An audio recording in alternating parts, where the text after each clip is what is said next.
Good evening, everyone. Thank you for joining us here on Vintage Books Live. I'm Christy Peterson with Vintage Books in Vancouver, Washington.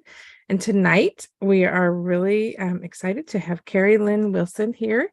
Kerilynn is a graphic novelist and an illustrator and artist. And so I'm looking forward to just having a conversation about a type or a style of book that we maybe haven't gotten a chance to talk about here on the show all that much yet. So I'm going to start first, though, with a little bit of a broader question. I'm curious what got you into illustration in the first place, because illustration is a little bit different animal than, like, I think when we're not inside the book community, we think of art, illustration, like they all kind of go together, but illustration is really its own specific branch of art that has a specific purpose. It's not just an art to look at. It's trying to, I don't know, that now I'm going to get off into some weird No, definitions that aren't true, but they're such different. And so I'm curious, yeah, how did you end up in illustration as opposed to maybe fine art or yeah. some other kind of art? That's such a good question. Yeah, I got into illustration specifically because it sort of happened along my art journey. I went to school for more fine arts and like paintings and stuff, and what I like all the classes were like, do big 6 foot by 6 foot painting, and I just kept finding myself doing like smaller, very repetitive drawings, which sounds, I don't know, that's what I was doing in school, small repetitive drawings. And I found it difficult to do for myself personally, to do a bit one-off painting. I really liked narrative art. I started discovering that I really liked when there was like a series of images that told a story. And I really I fell in love with a ton of illustrators and books that during that time. And so there was a picture book class that I took, and then that's when I realized specifically, books, I should do books. Yeah. Well, that's very cool. Yeah, because it is, and honestly, the interesting thing about that is that illustrating like a cover or like a book, like a novel or something that has specific illustrations of scenes in the novel is also different than picture book illustration, where you really have to carry the story. There's so even under illustration, there's some really different kinds of things. What we discovered when I was in particular working on the script for this book is that so much of the storytelling happens in the art and like little details and small moments where no words are happening. And it may just be the way I tell stories, but so when I was originally making the script, if I hadn't done illustrations for it yet, we found it difficult to tell what was going on sometimes because it was all told through the illustrations. And so that's what I ended up doing, a lot of simultaneous script and drawing. Well, actually, I'm going to bounce ahead because that just really nicely segue into a question that I had about your process, and I'll come back to the specific book itself. But when you're working on a graphic novel, and I will, this is my ARC copy, so it's not final, but it's called Faint of Heart. And it's a graphic novel. It's like 13 and up, so teen. We call that YA in the book world, and I think not everybody knows what that means. So I've been starting to try to say teen because I think that's more easier for people. But when you're working on a graphic novel, as opposed to being just the illustrator or being just the writer, a lot of times you're doing both. Now, not all graphic novels have the same person doing illustration and writing, but a lot of them do.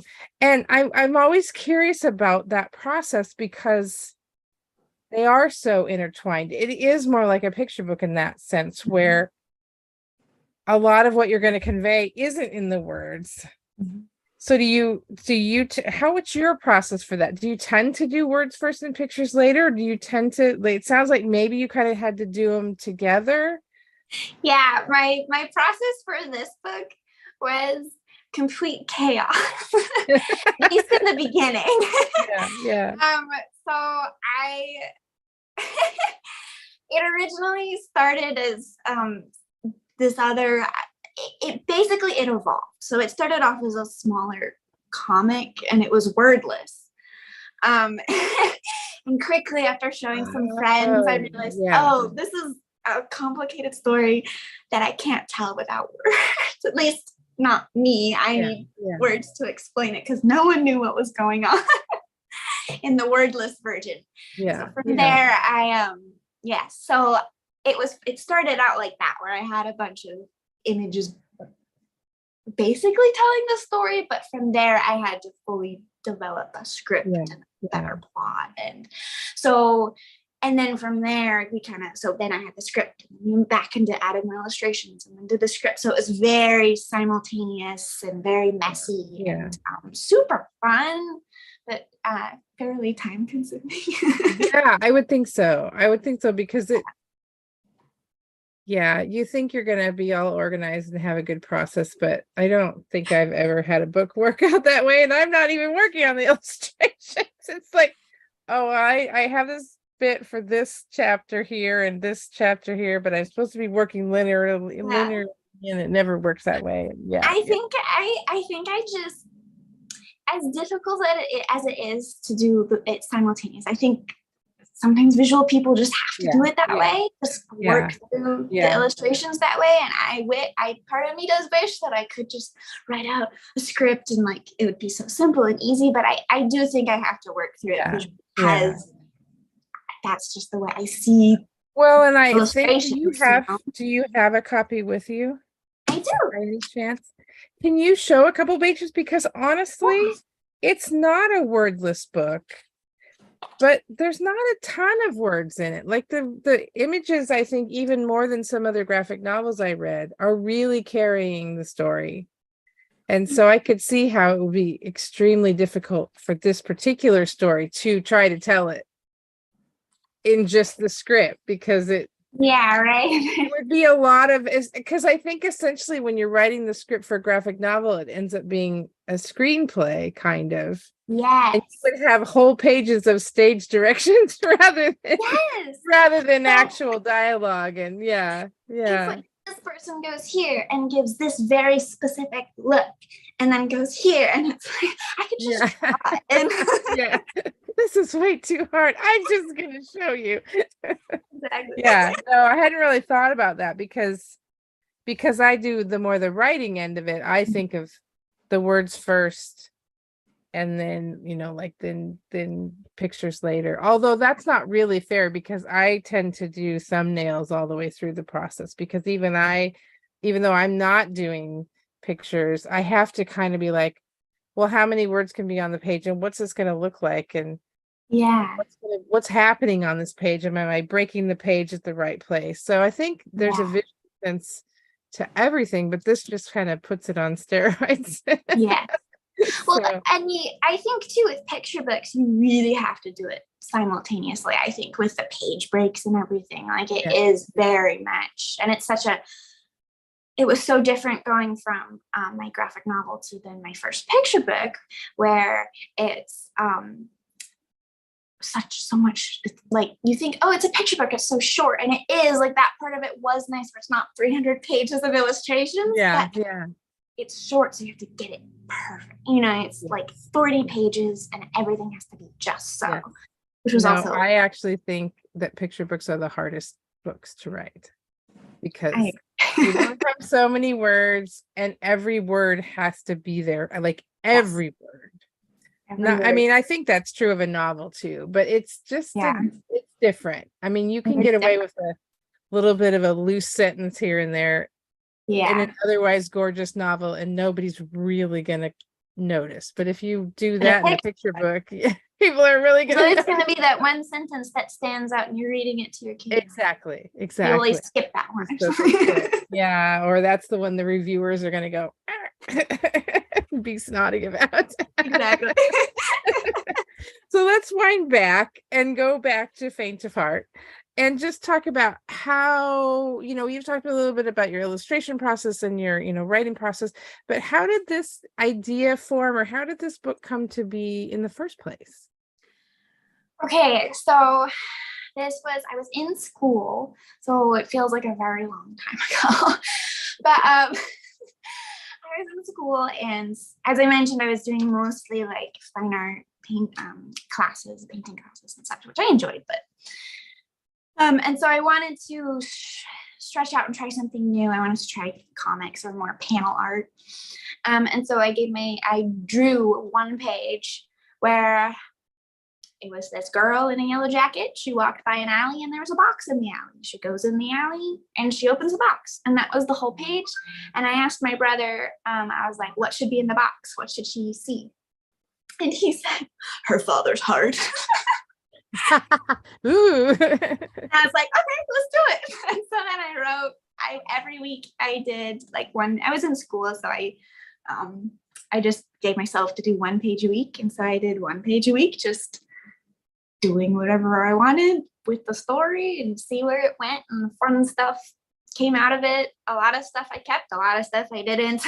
Yeah. And I did that for a while, and then I was like, I want to turn this into a real thing. And at that point I graduated, and so then I started developing my portfolio, finding an agent. And when I did find my wonderful agent, she helped me with the script and the simultaneous back and forth art stuff. And, so that's how it came to be.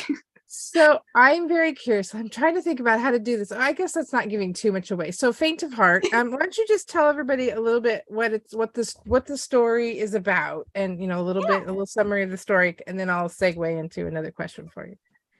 So The Faint of Heart is about this girl she's the only person she knows who has kept her heart. Everyone she knows has removed their hearts, because removing your heart removes all negative emotions. The only problem with that is it also removes all good emotions. So everyone acts very differently than you would if you had kept your heart. So she is it starts with her kind of navigating that world, and her family is so different. And then there's also a heart thief running around stealing hearts. And she, not the Cupid kind of stealing hearts. Literally stealing hearts. Darker in that she finds one of the stolen hearts abandoned in an alley in a jar. So so she finds that, and she decides she wants to use it to get her sister back. And then I don't know, am I getting into too many spoilers? No, it's fine. Okay. So So I'll ask you a little bit more in a minute, but I'm curious. So I know where the heart thing came from, thanks to your brother. Got the whole thing kickstarted. But I'm curious. Hang on just a second.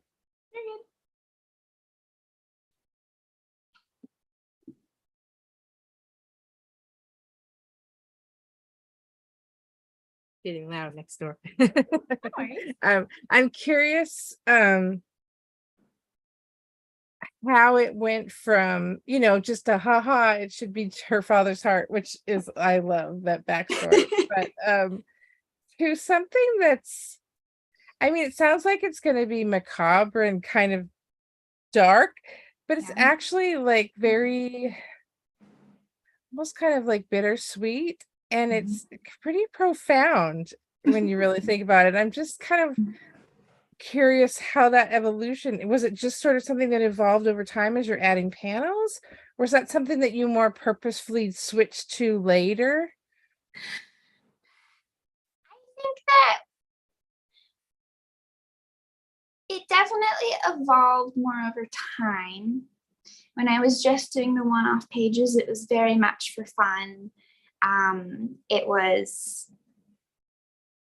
just thinking of things that kind of went with the theme, and the sorter is one of the characters that I kept from that kind of chaos.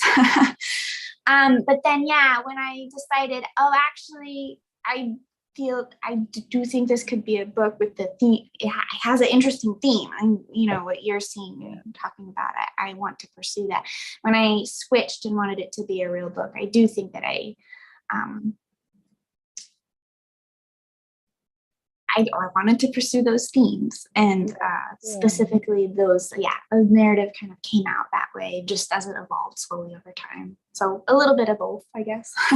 So there's this idea that somehow feelings are a problem, and if you take your heart out, then you won't have them. Is that something that, like, how did that evolve? Like that idea of somebody doing something so drastic to avoid feelings. And you can talk about the characters too, a little bit about where that comes from in the story as well. Well, I think that, I guess maybe this is kind of dark. It felt kind of natural to me. Yeah. Because maybe not everyone feels this, but I get to talk to some people who have, where sometimes I have tended to be a fairly anxious person. I think I worked through some of it with help.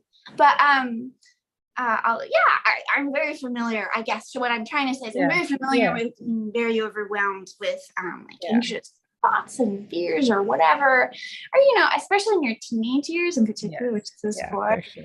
I specifically remember, everything felt so important and everything was so intense. And then I don't know, it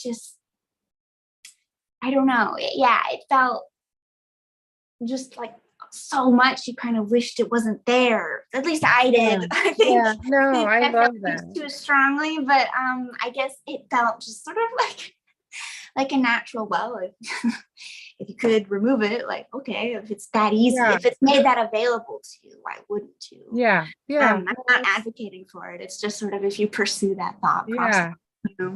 No, I think it's just really interesting. I mean, I don't know if you ever watched Star Trek and saw the Data character, but it's like it's it's like us humans playing with the idea of the role that emotions play and how they can be problematic and frustrating, but what happens if they're gone? And this is, this is very much not Star Trek, folks. So I'm not comparing it to that, other than that piece of it. I just think it's just interesting the way that we continue to explore that idea of like, what if you just didn't have them? And but I like the idea that you leave a character who still does, and the world is through, you're seeing the world through her eyes, like somebody who's still dealing with these feelings, dealing with all these people who now don't have feelings, and her being aware of what they've lost, but them not being aware of what they lost. And that, I think, is a really interesting way to explore it, I guess.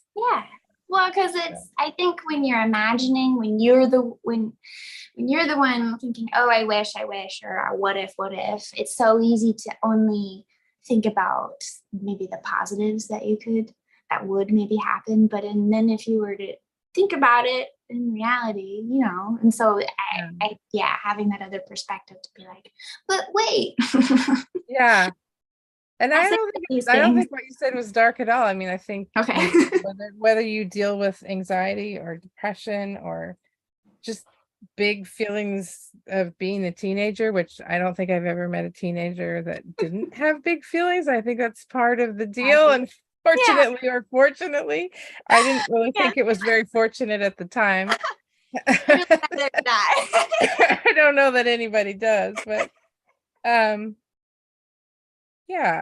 so I think the other thing, honestly, I'm going to ask this question knowing that in a way we've already kind of answered it in the discussion that we've just had, but is the big feelings idea the only reason that you leveled it, or you chose the teen audience for this kind of a book, or were there other reasons too that you wanted it to be a YA versus maybe younger grade or older?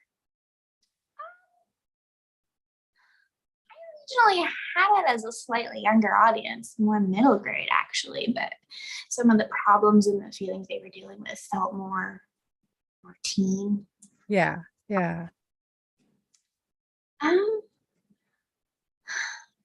To be completely and entirely honest, when I wrote it, I didn't really have an audience, and I wrote it for myself. Yeah. So when as far as like choosing a age range or an audience, I think that sort of came later when I was talking with my editor and agent. And maybe that's not a very fun answer, but I actually think wrote it's it for myself. I think for anybody out there who's done any writing or thinks they might want to, I actually think that's some of the best advice I've gotten is just write the book. Like, don't worry about that. Figure that out later. And because I think that if you're like, oh, well, I'm writing for YA, so does this feel too young or does this feel too, then you're second-guessing yourself all the way through. And especially for a book like this, I mean, honestly, I will say to everybody watching, like, this book is being sold as a YA book. We have it in our YA graphic novel section, but it easily could be still like an older middle grade reader. But I also think, honestly, it's very appropriate for adults reading as well. I mean, I don't think we lose those themes as we grow up. I mean, maybe our hormones calm down and we don't like explode every 5 seconds. Or maybe we know. But it's still, we're not supposed to manage them the way we did when we were kids or when we were teenagers, but adults still have all the same feelings. And so I think this spoke to me as an adult reader. I just think it's one of those books that I could put it in middle grade, or I could put it in with the adult books, and it would be just fine in all of them. So, but I'm always curious, like, how does it come to be in a different section? Let's see. Oh, I wanted to talk to you about your use of color. Can you talk a little bit about, and maybe give some page examples, because I think that's a fun part of this book too. So if you could just show people what your process was and how you chose to use color. And well, I kept it pretty much like I started with it being she always wears yellow and she's the only colored one. Character with a collar on her clothes. Hold on, taking the dust jacket off. But then as you move through the book, I wanted all of the colors to mean something. So like, here's an example of her sister. Doesn't have. So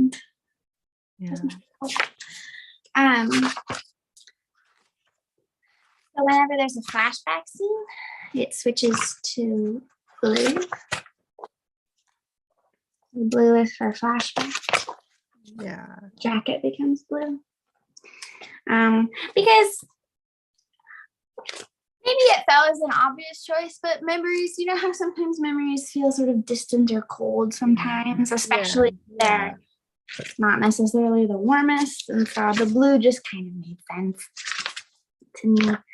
But then, as you keep moving through the book, you'll meet a character named Max, and his color that you don't know yet is red. So he gives her a red post-it note. And then as you get to the end, is this spoilers? There's spoilers. There's more color at the end. Yeah. No, that's not too much of a spoiler. You still have to read it to find out how you get there. There was, when I was talking with marketing about the cover, it was funny. They did want to make sure that it had a lot of color on the cover because it's a full color book, even though it doesn't feel like it sometimes. Kind of bad about, but I was it is exactly what I wanted. I actually think that's one of the strengths of the book is that the color really communicates. Like, of course, my arc only has color at the very beginning. That was so funny about the physical art. That's actually really normal. Pretty much all the graphic novels arcs. Arcs, in case somebody's watching who don't know the lingo, ARC stands for Advanced Reader Copy. And it's the copies of books that bookstores and librarians get ahead of time to help us decide whether we want to order something or not. And when they send us a graphic novel art, it almost always just has like the first 20 pages in full color, and then the rest isn't. But yeah, I mean, that's actually something that I thought was really interesting and why I wanted to ask about it. And I actually really think that that's a pretty powerful tool in the book, because that's kind of the point, and I don't think it's too heavy-handed, because the colors are just, yeah, I just like the way you use it. Of course, that's obviously just my opinion. Colors cool. I like it. We both like it. So, what, when you're doing a graphic novel, like what's the process of delivery? And by that, I mean, like, if I'm writing a book, I usually, you have a deadline. I've got to have an outline by this point, and then I have to have the text in by this point, and then I get edits back and all of that kind of stuff. But when it's a graphic novel, like, how does that work for a graphic novel? Do you turn the script in and then you're working on the panels, or?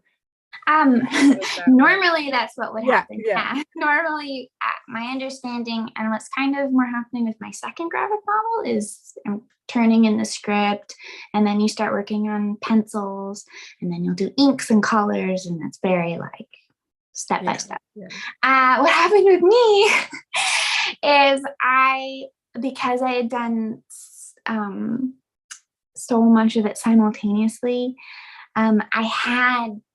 when we sold it, I had the entire 3/4 of the book actually drawn, not final art drawn, but my sketches tend to be very thought out. And so even they weren't, how sometimes sometimes they can be like just very like stick figurey. Here's this person here, this person in a speech bubble. And mine were more, I think, because I'm newer to this process, and also it's just kind of how I wrote the book is through the sketches. They were a lot more like there was shading and lighting and etc. So when we sold the book, a lot of the sketches were done, and I just finished the last quarter of it on a deadline. So I turned in the sketches like that, and then from there we went to a more traditional. I did pencils, and I didn't do inks, so I just scanned the pencils in, and then I colored it, and then that was that. Yeah. So for the one that's coming out, I guess I haven't asked you officially on camera. We talked about this a little bit before we started rolling tonight, but talk about the books that you have coming out, and then whatever you can share about them. I know that sometimes you can share a little, but not a lot, or whatever. So, okay, the book that is coming out next is a picture book, and it's also coming out with Green Willow, HarperCollins. It's called One Foggy Christmas Eve, and it's about this girl who is trapped in like a foggy storm, and all she wants is to give her grandparents their Christmas present that she made. And so she has to brave this crazy fog and has these adventures. It's really fun. So that one's coming out fall of next year, so 2024. Currently I'm working, I think I mentioned it, I'm working on the script and then various other processes of my second graphic novel, which I don't have a title and it's not fully nailed down, so I don't think I can talk that much about it, unfortunately. Not yet. That's okay. We'll hit you up later. But it is happening. Yay, that's awesome. So, and then I have another picture book, but that one also it's more in process than the graphic novel, but how does it work with picture books when you are the author illustrator? Like, I know, again, with having worked with that before, but just being the writer, and a lot of people I know in the book world are picture book people, and they send off their words to the editor, and they may or may not have any say in or contributions to the process of picking an illustrator and all that whole thing. But I assume that's different if you're the author illustrator. So how does that work for picture books? yeah, for both of my picture books, I'll just talk about the One Foggy Christmas Eve. But for both of them, actually, they started as an idea that I pitched to my agent. And we kind of talked about them and developed them a little bit. And then from there, I did drawings and I wrote them simultaneously again. Yeah. So One Foggy Christmas Eve, similar to The Faint of Heart, I tried a couple different versions, many of which were wordless. And so from there, we decided, let's have some, it'll be, it's fun to read words. Yeah. The kids especially, and with the plot that was happening, I think words were good. And so so I wrote several different versions for One Foggy Christmas Eve. And very similar. They happened simultaneously. Yeah. And we pitched it to my editor with sketches and words at the same time. Yeah. I'm guessing that's not that unusual, because I don't know how you could, if you're illustrating it and writing it, like, I don't know how you could separate one from the other. My understanding is it is the norm if you're the author and illustrator to make up a little book dummy and send it with the working picture. Yeah. That's cool. Yay, that's really exciting. So you talked about the books coming up. Like, are you pretty much just focused on books, or do you do any other art that you sell in any other way, or is it just mostly books? I mean, it sounds like you're probably pretty busy with the books. So. I am pretty busy with the books. I used to have a print shop, but I got it. I I struggle with marketing myself, to be totally honest. I'm really bad at it, which is why my agent has been so wonderful, and I've had such a wonderful team with Green Willow to help me. Because I'm very bad. A friend of mine was like, "Wow, I'm so glad that you went the publishing route and got people to help you, because you're really bad at this." I'm like, I know. You're not alone, by the way. Marketing is horrible. I've mostly done work for hire, and that's a big perk of work for hire is it does, it's a flat fee, and that's kind of a bummer sometimes, but you write the book and you turn it over to them and they do all the rest, and you don't have to worry about it. That sounds very nice. Yeah. I also have a 1-year-old, or I guess she's 1.5 now, so she keeps running around, which is just, she's wonderful. So I have such a good time with her. And then when she naps, I'm like typing and it's fun. Well, cool. I am so glad that we got a chance to talk to you. Please, everybody, go buy the book. It's really good. And it doesn't matter if you're like 10 or 53. It's a really good book, and you will love it. And I'm just gonna. What was that? I promise there's lots of color at the end. There is lots of color at the end. Yeah. It's just one of those books where I think it tackles something that's hard, but it does it in a way that doesn't feel oppressive, if that makes sense. It doesn't feel dark when you're reading it. Right. It feels a little bit melancholy sometimes, but it never really felt like super dark to me. So I've been told that a lot of my work toes the line between, like, it balances on a type, like a wire between cute and creepy, and like sort of the sad, hopeful kind of. So I would agree with that. Hopefully that's why I liked it. Cute and creepy. I love that. So just to let everybody know, as far as upcoming events go, we've got about 3 weeks left in our Get Caught reading. And that is our summer reading program. We are asking people to post pictures of themselves reading in local businesses and tag us, post to social media and tag us in the pictures. If you do, you will be entered to win our prize drawings. And we've gotten some pretty sweet things from local businesses: gift cards, hats, mugs, swag, all kinds of fun stuff. So it actually is worth your time to enter, because there's very good stuff for the prizes. So take the time to enter. And it really is easy as just taking a book in your back pocket if you go to a local store and snapping a picture of yourself and uploading it to Instagram or Facebook and just tagging Vintage Books. In Instagram, we're at Vintage Bookshop. Facebook is a little squirrely with the tagging, and so yeah, I don't really know how that works, to be perfectly honest. But if you are a Facebook user, I bet you know more than I do. And then also, we've got 2 book clubs coming up. One next Tuesday at 2 p.m. It's our Cozy Mystery Book Club, and they're reading It Takes Two to Mango by Carrie Doyle.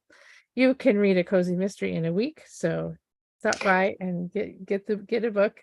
I do the Sci-Fi Fantasy Book Club, and we are meeting Saturday the 12th at 2:00. We are reading Ghost Pirate Gambit, which is the first in a series by Jessie Kwok. And Jessie's going to be visiting with us in person and on Vintage Books Live later this month, so watch for that. But Bookstore Romance Day is coming up the 19th of August.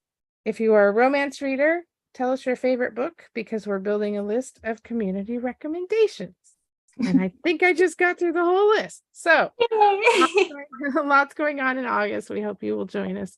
Thank you so much, Kerilynn, for joining us tonight. It was really fun to talk to you. This was so fun. Thank you. Have a good night.